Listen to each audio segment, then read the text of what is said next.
বাড়ির ভেতরে যাতে এক ফোঁটাও ধুলো নোংরা না ঢোকে তার জন্য কিন্তু দারুণ একটা ব্যবস্থা নিয়েছি বন্ধুরা। সেই ব্যবস্থাটার কথাই তোমাদের সাথে আজকে শেয়ার করব। তোমাদের তো আগের ভিডিওতে দেখিয়েছি যে আমাদের বাড়িটা কত সুন্দর করে রং করেছি, আর সেই বাড়িটা কিনা একটু একটু করে ধুলো নোংরা হয়ে যাচ্ছে, সেটা দেখেও আমার ভীষণ কষ্ট হচ্ছে। আমাদের বাড়িটা একদম রাস্তার ওপরেই, আর রাস্তার ঠিক অপোজিটেই কিন্তু বিল্ডার্স।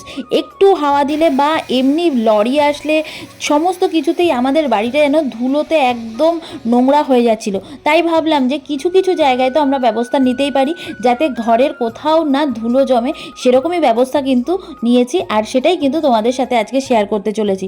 প্রথমেই চলে এসেছিলাম রান্নাঘরে। রান্নাঘরটাকে আমি ভেবেছিলাম মডিউলার কিচেন বানাবো, কিন্তু মডিউলার কিচেনে অনেকটা টাকা খরচা, তো সেই হিসেব করে একটা সেমি মডিউলার কিন্তু আমি বানিয়েছি, যেখানে কিনা আমার বেশি খরচা হয়নি। তোমরা যদি এই ভাইদের ফোন নাম্বার চাও বা এই ভাইরা কেমন কাজ করেছে, আমি তো বলবো আমার তো ভীষণ পছন্দ হয়েছে।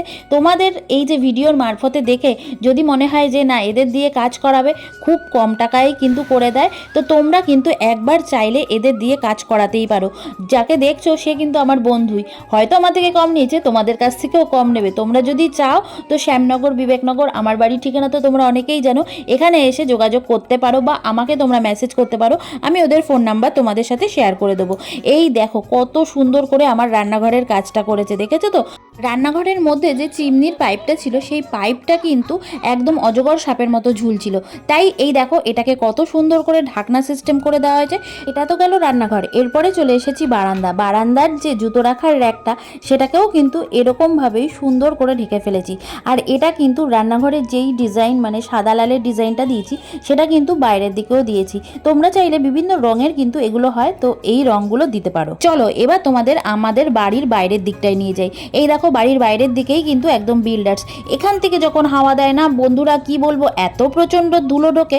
তো তার জন্য কি করেছি দেখো, আমি যে আমাদের ফ্রন্ট গেটটা আছে ওই গেটটাকে কিন্তু যে ওষুধের দোকানে প্লাস্টিক লাগানো থাকে না, সেরকমই প্লাস্টিক লাগিয়ে দিয়েছি, কারণ ওখানটায় কাঁচ লাগানোর সিস্টেমটা ঠিক হবে না। তো তারপরে হচ্ছে বারান্দাটায়, যেখানে আমাদের খোলা একটা বারান্দা ছিল, সে জায়গাটায় কিন্তু এরকম শাটার সিস্টেম কাঁচ লাগানো হয়েছে, যার জন্য এক ফোটাও কিন্তু ধুলো ঘরের মধ্যে ঢোকে না, ভীষণ পরিষ্কার পরিচ্ছন্ন থাকে ঘরটা। দেখো সামনেটা আটকাতে পেরেছি মানে কিন্তু ভেতরের নোংরাটা অনেকটা কমে গেল। তারপরে এই দেখো রান্নাঘরটাকে, যেখানে চালের ড্রাম, তারপরে হচ্ছে আলুর ঝুড়ি, তারপরে মশলার কৌটো এগুলো থাকে, এগুলো মানে দূর থেকে ফট করে এসে দেখলেই কিন্তু একটু নোংরা মনে হয়। তো যাই হোক এই জায়গাটাকেও কিন্তু সুন্দর করে গুছিয়ে নিয়েছি, আর এই জায়গাটাকেও ঢাকা দিয়ে দিয়েছি। আর এই যে জিনিসগুলো দেখতে পাচ্ছ শুধুমাত্র কলিন আর শুকনো কাপড় দিয়ে মুছলে কিন্তু ভীষণ ভালো পরিষ্কার হয়ে যায়, কোনো রকম নোংরা থাকে না। তো এই যে কাজগুলো করেছে যারা, তাদের এই কাজগুলো আমার ভীষণ পছন্দ হয়েছে।